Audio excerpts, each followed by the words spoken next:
Hello students, welcome to my class. Aji ami 3.5 অনুশীলনীৰ question number 3 to আমি start কৰিম. Question number 3 দিয়া আছে প্ৰতিস্থাপন আৰু বজ্ৰগুণন পদ্ধতিৰে সমাধান কৰা. প্ৰথম questionটো মই লিখি ললো ইয়াত. প্ৰথমতে বজ্ৰগুণন পদ্ধতিৰে আমি এই questionটো আমি সমাধান কৰিম. ঠিক আছে? তো বজ্ৰগুণন পদ্ধতিত সদায় সমান চিনৰ ৰাইট পাৰ্টত সোঁফালে সদায় আমি 0 কৰি লম. ঠিক আছে? তো 9 আৰু 4 টো আমি বাওফাললৈ লৈ আনিলো. তো +9 আৰু +4 আছিল আমি সাইড চেঞ্জ কৰি আনিলো, তো -9 আৰু -4 হ'ল. ঠিক আছে? তাৰ পিছত আমি বজ্ৰগুণন পদ্ধতি আমি স্টাৰ্ট কৰিলে সদায় আমি এনেকৈ লিখি লম নহয় জানো, x বাই কিবা এটা হ'ব আৰু y বাই কিবা এটা হ'ব, তাৰ পিছত ইয়াত আমি 1 বাই কিবা এটা হ'ব. তাৰ কাৰণে সাইডত ধুনীয়াকৈ এনেকৈ লিখি লওঁ b c a b, অৰ্থাৎ y ৰ সহগ দুটা সমীকৰণত y ৰ সহগ কেটা আমি তলে তলে লিখিম. c মানে ধ্ৰুবক সংখ্যা কেটা কি আছে হেকেটা আমি তলে তলে লিখিম. a মানে হৈ গল x ৰ সহগ কেটা কি আছে আমি তলে তলে লিখিম. আকৌ b ৰ সহগ কেটা আমি লিখিম. ঠিক আছে? তো প্ৰথমতে b আছে, তো এটো আমি y ৰ সহগ কেটা কি আছে 5 and 2. ঠিক আছে? c মানে কনস্ট্যান্ট পদ কেটা, তাৰ মানে ধ্ৰুবক পদ কেটা আছে -9, মাইনাস থাকিলে মাইনাস লমে আমি -4. a মানে x ৰ সহগ কেটা কি আছে 8 and 3 আছে. তো b মানে আকৌ আহি গল আমাৰ 5 and 2. তো a b c a b আমি এইটো আমি মনত ৰাখিব লাগে. নিলিখিলে হ'ল কিন্তু মনত ৰাখিব লাগে. কিন্তু এই তালিকাটো আমি ইয়াতে বনাই দিলে ভাল হ'ব, যোনে তোমাৰ অংকটো চেক কৰিব তেওঁৰ কাৰণে সুবিধা হ'ব. ঠিক আছে? তো ইয়াতে b আৰু c ৰ মাজত ইয়াতে x লিখিম, আৰু c আৰু a ৰ মাজত লিখিম y লিখিম, আৰু a আৰু b ৰ মাজত লিখিম 1. তো x লিখাৰ কাৰণ আছে, তাৰমানে এই দুটা আমি এইকেইটা আমি পূৰণ কৰি পেলাই আমি এই x ৰ তলে তলে লিখিম. প্ৰথমতে ওপৰৰ পৰা তললৈ. ইয়াৰ আগৰ ভিডিঅ' কেইটাত আমি বিশদভাৱে আলোচনা কৰিছোঁ বজ্ৰগুণন পদ্ধতি আৰু প্ৰতিস্থাপন পদ্ধতি দুইটাই নহয় জানো. তো তোমালোকে নিশ্চয় চাইছা, নাইছা যদিও কোনো কথা নাই, মই তলত ডেছক্ৰিপশ্যনত মই গোটেই লিংকটো মই দি দিম. ঠিক আছে? তো আমি এইটো তাহো ইয়াৰ পৰাই বুজি যাব পাৰিবা. প্ৰথমতে সদায় আমি ওপৰৰ পৰা তললৈ পূৰণ কৰিম. 5 4 যা 20. তো এটা মাইনাছ আছে, প্লাছ মাইনাছ পূৰণ হ'লে -20.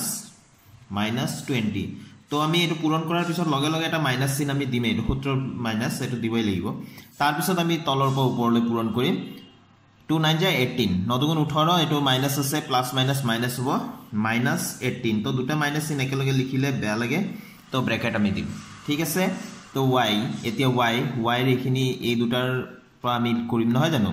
ওপৰৰ পৰা তললৈ আগতে 9 3 27 মাইনাছ আছে, আৰু এইটো প্লাছ 9 3 27 -27 হ'ব. তো এইটো পোৱাৰ লগে লগে পিছফালে এটা মাইনাছ আমি দি ল'ম. তাৰপিছতহে এইটো পূৰণ কৰিম তলৰ পৰা ওপৰলৈ. 8 4 যা 32 মাইনাছ আছে, তো -32. তো ইয়াতো আমি ব্ৰেকেট দিব লাগিব. তো এতিয়া 1 মানে a আৰু b ৰ মাজত এইখিনি নহয় জানো. তো 8 2 যা 16, 8 2 যা 16. তাৰপিছত এইটো তলৰ পৰা ওপৰলৈ 3 5 যা এইটো পূৰণ কৰাৰ লগে লগে মাজত মাইনাছ এটা দি ল'ম. তাৰপিছত 5 3 গুণ 15. ঠিক আছে? হৈ গ'ল. তো এই কথাখিনি তোমালোকে এই মাজতো ধুনীয়াকৈ লিখি দিব পাৰা, বা সাইডতো ক্লিয়াৰলি ধুনীয়াকৈ দেখাই দিলে হ'ল. ঠিক আছে?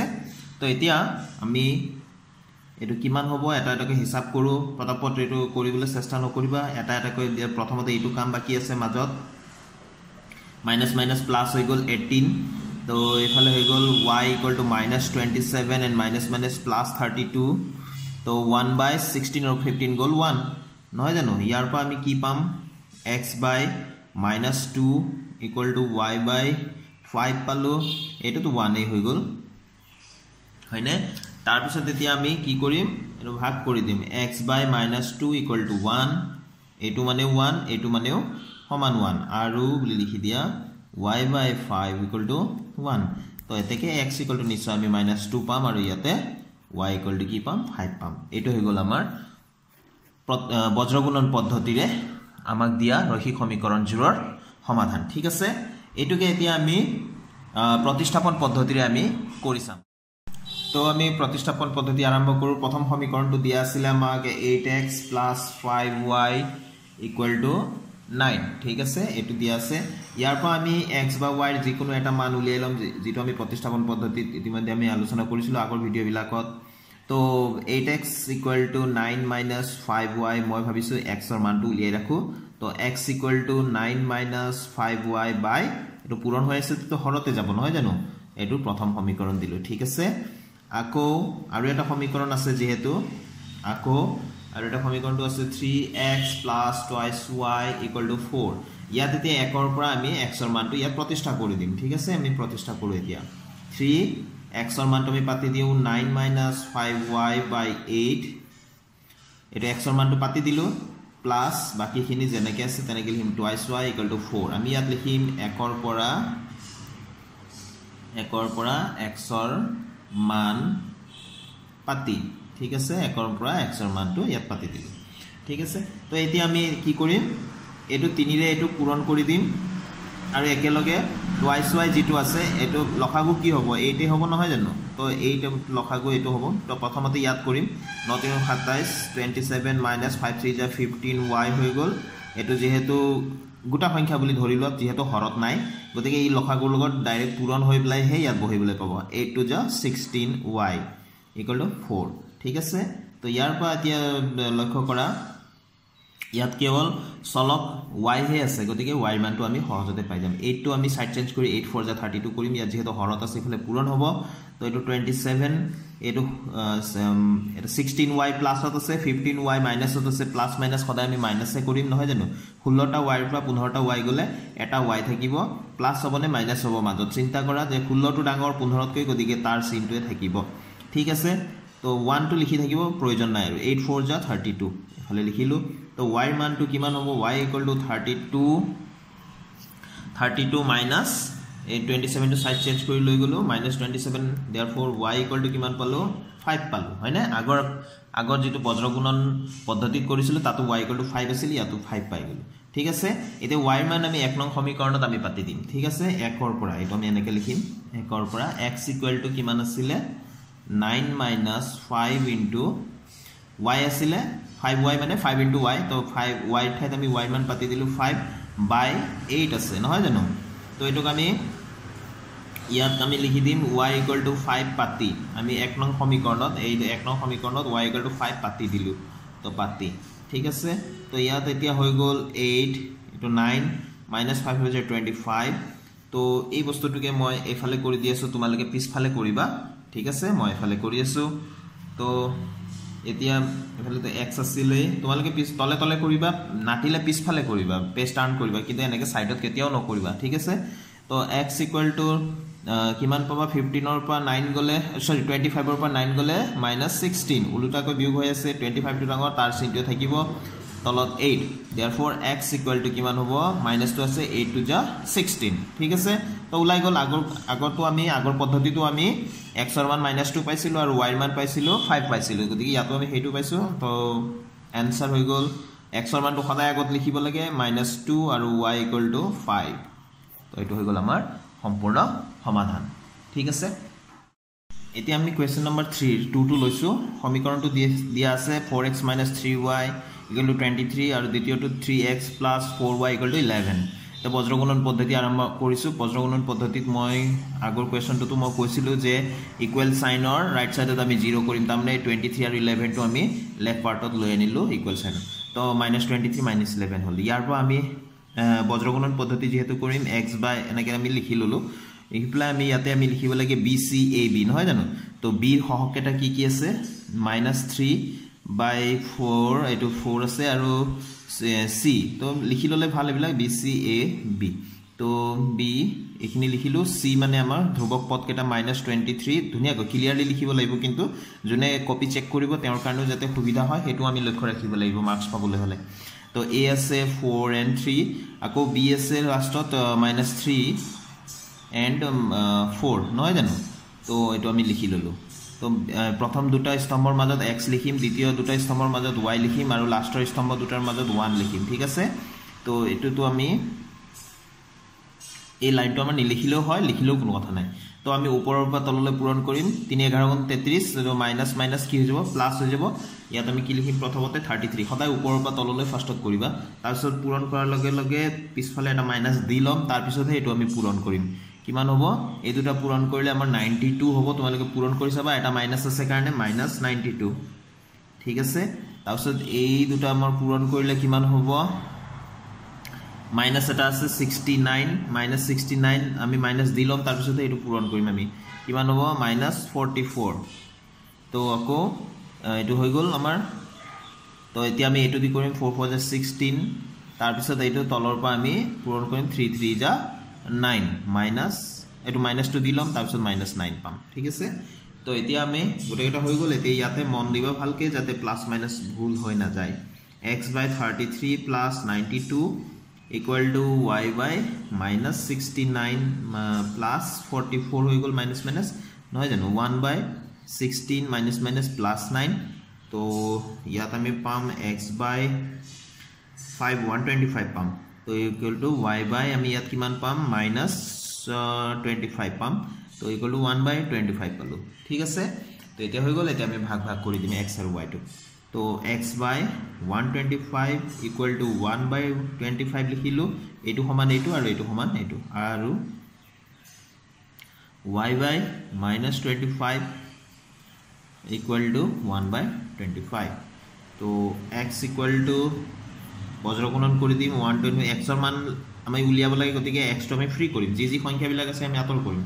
তো 25, তো ইয়াতো সেইদৰে y equal to minus 25 by 25। তো এইটো দি আমাৰ এইটো কেইবাৰ যাব 5 বাৰ যাব, এইটো দি এইটো এবাৰ যাব, এইটো মাইনাস আছে গতিকে -1 হ'ব। therefore x equal to ইয়াত কিমান পালো 5 পালো, আৰু ইয়াত কিমান পালো y equal to -1 পালো। এইটো হৈ গ'ল আমাৰ বজ্ৰগুণন পদ্ধতিৰে সলিউশন, অৰ্থাৎ x আৰু y মান আনসাৰটো ধুনীয়াকৈ তোমালোকে লিখি দিবা। এতিয়া আমি প্ৰতিস্থাপন পদ্ধতিৰে কৰিম। ঠিক আছে, প্ৰতিস্থাপন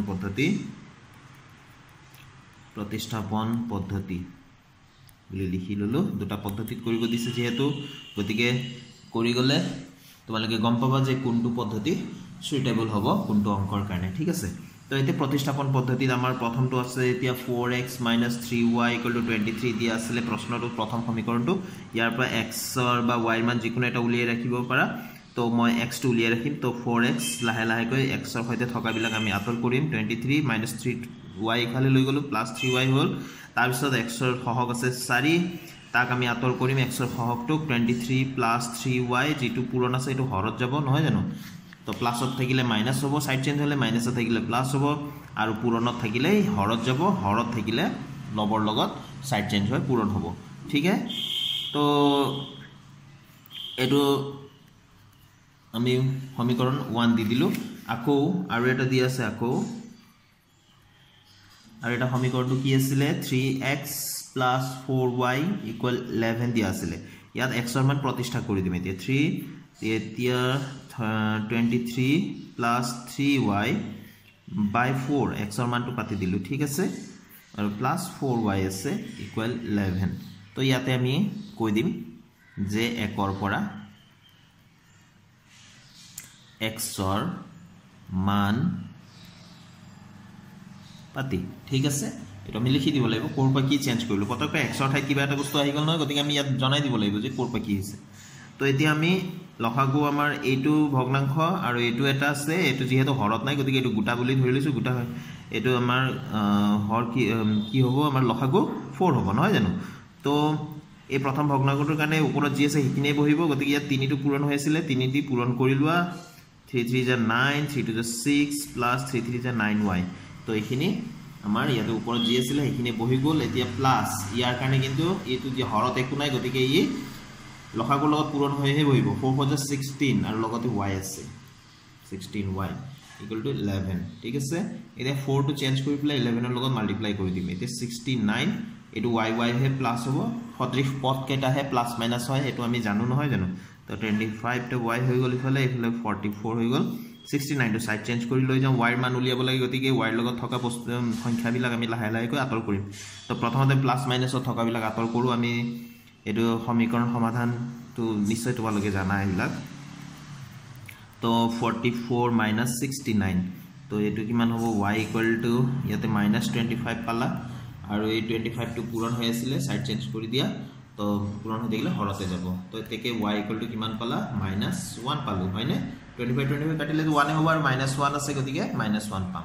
ঠিক আছে, y মান পাই গলো। আগত তো আমি বজ্ৰগুণন পদ্ধতিটো y মান -1 পাইছিলো। তো এতিয়া আমি ইয়াত লিখিম y ৰ মান 1ত পাতিবা, ডাইৰেক্ট আমি 1 বুলি লিখিম। এটো আমি লিখিম 1 নম্বৰ সমীকৰণ এনেকৈ লিখিম। 1 নম্বৰ সমীকৰণৰ পৰা এটো কাটিলো মই 1 নম্বৰ সমীকৰণৰ পৰা কি আছে 1 নম্বৰ সমীকৰণত x আছে 23 plus 3 into y আছে তো 3y মানে কিমান আছে -1 আৰু by 4 আছে নহয় জানো তো এতিয়া আমি হিসাব কৰিম এতিয়া ইয়াতে 4 23 তো আছে আৰু -3 ঠিক আছে তো কিমান হ'ব গৈ এটো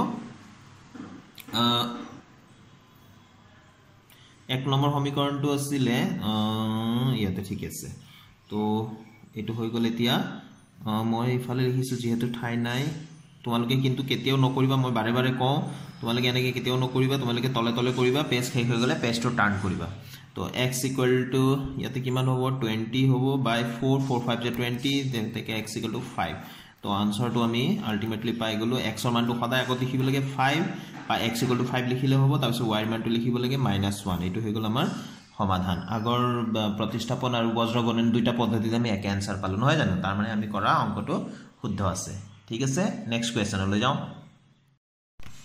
তো কোৱেশ্চন নম্বৰ 3 দিয়া আছে 2x + 3y - 11 = 0 4x - 3y + 5 = 0 সমীকৰণ দুটা একবাৰ লিখি ললো তো ইয়াতে আমি x y আৰু 1 এনেকে লিখি লৈছো তো bc ab অৰ্থাৎ b ৰ সহকেটা সৰি y ৰ সহকেটা লিখিম y ৰ সহকেটা b তো -3 আৰু সৰি প্ৰথমটো 3 আছে তো এটো -3 ঠিক আছে c ধ্ৰুবক পদ কেটা -11 আৰু এটো 5 a আছে x ৰ সহকেটা 2 and 4 আৰু b টো এবাৰ লিখিলো 3 and -3 তো এটো মাজত আমি লিখিম x y এটো 1 নহয় জানো তো এটো আমি লিখিলো তো এতিয়া আমি এটো প্ৰথমতে ওপৰৰ পৰা আমি তললৈ পূৰণ কৰিম 5 3 যা 15 মাইনাস আমি দিমে তাৰ পিছত এটো দুটা পূৰণ কৰিম 3 11 গুণ 33 মাইনাস মাইনাস প্লাস হৈ গল অৰ্থাৎ ব্ৰ্যাকেট নি দিলে হৈ গল 33 তো এটো হৈ গল তাৰ পিছত ওপৰৰ পৰা তললৈ -44 পাম আমি ইয়াত আমি তো মাইনাস এটা দিলম 5 2 যা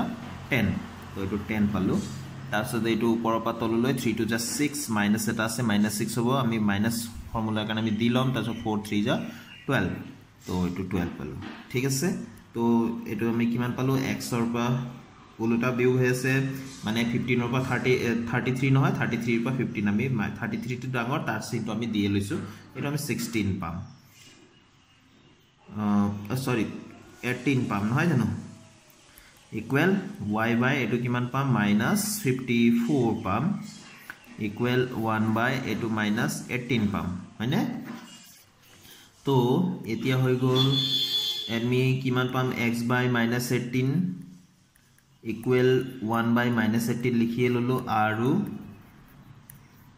1 বাই -54 ইকুৱেল টু 1 বাই -18 লিখি ললো ঠিক আছে তো x ইকুৱেল টু -18 এই -18 টো ইফালে 1 লগত মাল্টিপ্লাই কৰি দিলো এটো -18 minus minus cancel therefore x equal to কিমান হ'ব 18 ৰে 18 এবাৰ যাব এটো x ৰ মান আমি পাই গলো তো ইয়াত আমি কিমান পাম y ইকুৱেল টু -54 টো 1 লগত পূৰণ কৰিলো বজ্ৰগুণন তো -18 83 যা 54 minus minus cancel y equal to 3 পালো তো x ৰ মান 1 পালো y ৰ মান 3 পালো ঠিক আছে এতিয়া আমি প্ৰতিস্থাপন পদ্ধতি লৈ যাও প্ৰতিস্থাপন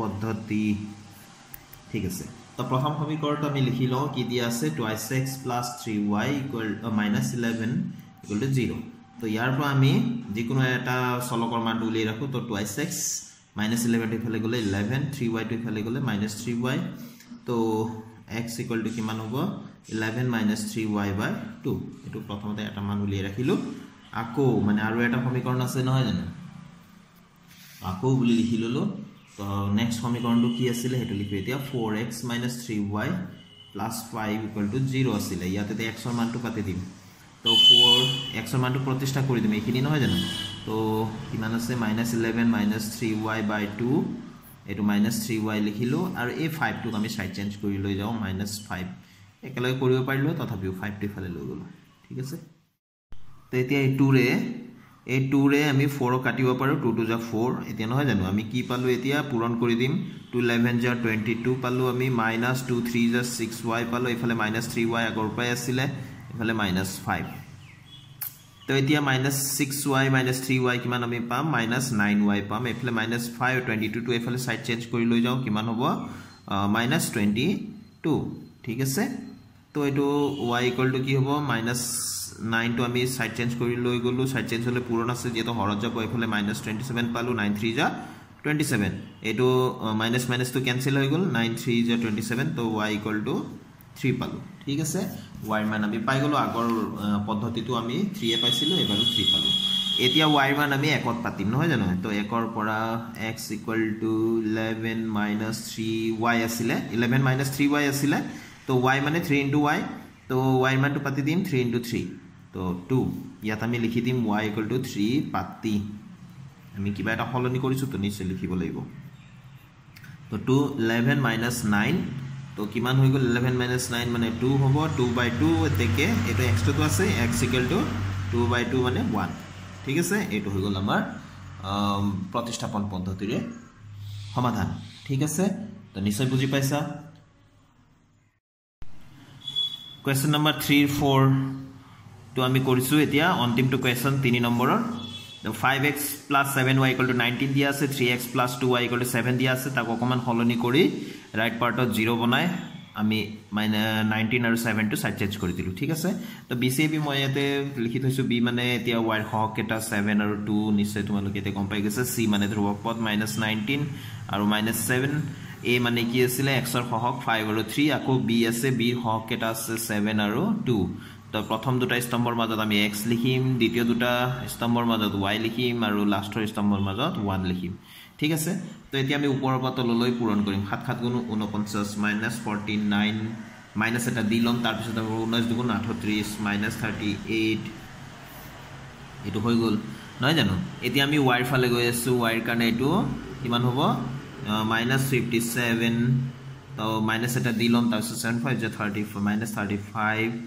এনে এটো হৈ গল এতিয়া ওপৰৰ পৰা তললৈ 5 to 10 মাইনাস এটা দিলম তাৰ পিছত এটো পূৰণ কৰিম 7 3 21 ঠিক আছে তো এতিয়া আমি x by -49 sorry -49 আৰু মাইনাস মাইনাস প্লাস 38 হৈ গল ইকুৱেল y by -57 এটো মাইনাস মাইনাস প্লাস 35 ধুনিয়া কয় এটা এটা কাম কৰিব লাগিব 1 by -11 ঠিক আছে তো এতিয়া আমি কি পাম x by -11 পাম এই দুটা প্লাস মাইনাস কৰা এটা মাইনাস এটা প্লাস থাকিলে সদায় আমি বিয়োগে কৰিম নহয় জানো তো মাইনাস কৰাৰ পিছত -11 পালো যেটো 49 ডাঙৰ তাৰ চিনটো থাকিব y by কিমান পাম 7 over 5 গলে 2 আৰু ইফালে 5 over 3 গলে 2 ইফালে -2 ডাঙৰ গতিকে 57 ডাঙৰ গতিকে তাৰ চিন থাকিব তো 1 by -11 তো এতিয়া কোনো হিসাব নিকাশ কৰিবলৈ বাকি নাই গতিকে আমি ভাগ কৰি দিম x by -11 equal to 1 by -11 আৰু